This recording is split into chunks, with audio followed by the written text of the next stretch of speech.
beautiful, blessed Spice family. Welcome back to the channel, guys. Welcome back to the channel. I have been away for a minute. I have been working on my journey of recovery, and I have been working on my journey as a substance abuse counselor. So I just been working and moving the motions and doing what I have to do, right? I am so glad to be back on the channel. I hope you guys are doing well. I am doing blessed.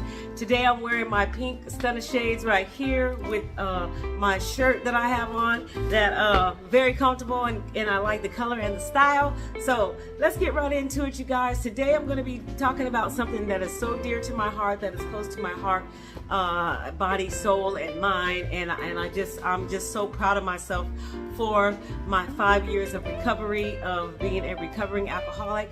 And I want to talk a little bit about sobriety and staying sober and not relapsing, not going into relapse or anything like that. Because let me tell you something, to stop drinking is the hardest thing to do. First of all, you have to be disciplined. You have to set your mind to, this is what I want to do and this is how I'm going to do it, and you have to be ready. If you're not ready, I don't care how much you want to stop something, if you're not ready mentally in your mind to stop doing something, you're not going to do it. So you have to be ready. I had two traumatic events that happened to me in my life that really pushed me over the edge and said to myself, it's time to stop drinking, right? It's literally two mind-blowing traumatic events that convinced me it's time to stop. And not only that, I want to live. I want to live for my grandkids. I want to live for my daughter. I want to live for my family. I want to be able to see my grandkids graduate and go do something before I pass over. And I don't want to pass over from alcohol abuse, right? I never want to pass over from being using alcohol as my killer, and I just don't want to do that. So I want to talk about triggers. What triggers your internal and your external triggers, and it's very critical in your recovery, right? Because let me tell you something, it was a test for me. I had to literally isolate myself for 1 whole year away from family, friends, the world. I had to isolate myself because there's triggers everywhere. You have your external triggers, which are people, places, things, and situations. And let me tell you something, everybody in my family drank. Everybody I knew I drank. All my friends drank. You can go to the bowling alley, there's alcohol there. You can go to the skating rink, to the movies. I used to sneak alcohol in my bra in the movie theater. You know what I'm saying? Everywhere you went, there was always a party in my life where I was hanging out with, growing up with. It was always a party going on and always alcohol involved. Okay, so you have to avoid the situations, like getting yourself caught up in a situation. Say for instance, you go to out to dinner, or you go to a party and you got yourself caught up in a situation where you're just stuck at that party. You know what I'm saying? And you see people drinking and you think you can cope with it, which you can't, because you are in recovery. You are recovering from drinking alcohol, and everybody's drinking. It depends on how mentally strong you are in your brain to stop, right? So at this point in my life, I'm 5 years sober, and I'm mentally strong to sit around people right now who drink. I could be around anybody who's doing anything, and I'm so focused on just my journey and my 5 year sobriety and staying clean. You know what I'm saying? So yeah, you have your external triggers and your internal triggers, and your internal triggers are your emotions. Like sometimes I sit at home and I get so bored and I get lonely sometimes, and I get depressed and I want to eat, or sometimes you want to go drink when you have that internal trigger, like, oh, I'm depressed, so God, now I'm going to go drink because nobody loves me, nobody cares for me, so I'm gonna just go get me a bottle. What the heck, who cares? You are emotionally traumatized, so you want to go ease the pain with that alcohol, with that bottle of liquor. You want to ease the pain, and that's your internal trigger.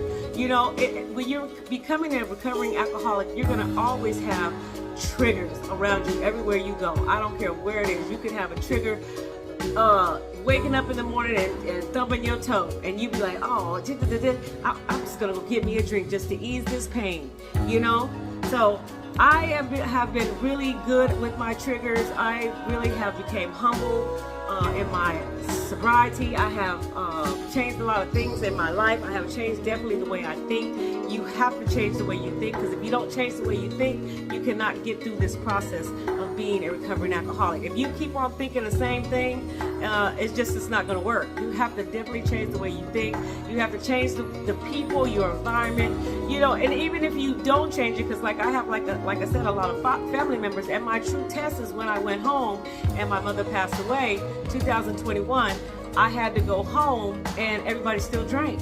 So they didn't understand that me, the Spice Queen Michelle, was not drinking, and it was a big weird thing for them, and it was uncomfortable for me, because to see people drinking and me noticing, going, wow, this is crazy, this is how I used to be, this is how I used to act, oh, this is nuts. It was like an asylum with everybody drinking, slurring, talking to me and all that, and they're like, you don't drink anymore? Well, no, I don't drink anymore. I mean, they were like shocked, in a total shock that I did not drink that whole time I was there visiting my sister and my mother's funeral. Because you know, when we have funerals and we do stuff, and they party at a funeral, you know what I'm saying? They cook, they party, they hang out, you know, just my type of family. They hang around and do all those things, and they were just amazed that I did not drink. And sometimes people put bets on me. They put bets on me. They put a bet on me and my husband. Oh, they're only gonna last 6 months, and we laughed to death do us part. We laughed to death do us part. We laughed all the way until he passed away from alcohol poisoning, and that was one of my reasons that I stopped drinking. Alcohol poisoning. And my husband wasn't even really a drinker. He wasn't, but he was, you know, had pancreatic disease, so he was trying to cover the pain, fix the pain with a little bit of Tylenol and a little bit of alcohol, which you cannot mix the two together. He was taking much more Tylenol than he should have, but it killed the kidneys. So, you guys, I'm telling you, recovery is beautiful. Being sober is beautiful. Anybody can do it, but let me tell you, you have to have that discipline. You have to be ready. It has to be something that you are ready to do, because once you fail, and you know, you can still get back up and try. If you relapse, you can still get back up and try, but you have to keep it in your mind that it's something that you want to do. Not that you have to do it, it's something that you want to do for you, nobody else. Not for John Deere, not for Kimberly Boo, not for nobody else, but for you. It has to be for you and only you. You know? So we have those triggers, the external and the internal triggers that you have to watch out for. Your external triggers are going to be the worst when you're just going around town, going anywhere, even out to eat. And then you don't want to do that drinking and driving on top of it. When you go out to eat, you have a glass of wine, you have a beer, or you go watch the football game. You know, a lot of people go watch the football game. That's a big trigger for a lot of people who are in recovery, going to hang out with the fellas and at the football bars and stuff like that. Trigger city. And you know, and sometimes you feel like you're just a nerd at that point, because everybody's laughing and giggling and having fun and all these things. But I still know how to have fun, and I still know how to do things without alcohol, and that's just what amazes people. Like, oh, you're still crazy. I'm like, yes, I'm still fun. Hey, I'm sober, not boring. I'm sober, not boring. That's the only thing. You know what I'm saying? I just was more louder and more obnoxious. I was just a little bit more crazier with my drinking and socialization skills. You know what I'm saying? But now I'm just sober, calm, humble, cool, still chill, still do what I do. But sobriety is amazing. Being sober is beautiful. And my advice to people that are on their journey of being sober, make sure you're watching out for your internal and external triggers, because situations are everywhere. Triggers are everywhere you go. And if you are trying to be that person that's sober, make sure you have that discipline and that you are ready to be sober. Just don't go in it blindsided, or somebody told you to be sober. Be sober because you want to be sober, and that's how you are going to be successful, if you want to be sober. Thank you so much. It's Let's Talk Tuesday, and I will see you guys again on the next Let's Talk Tuesday. And I really wanted to talk about that, and I'll talk more about my recovery and more about my journey of being sober. And that's just the bottom line, being sober. That's all it is to me. Holla at your girl. I'll see you on the next video. Smooches!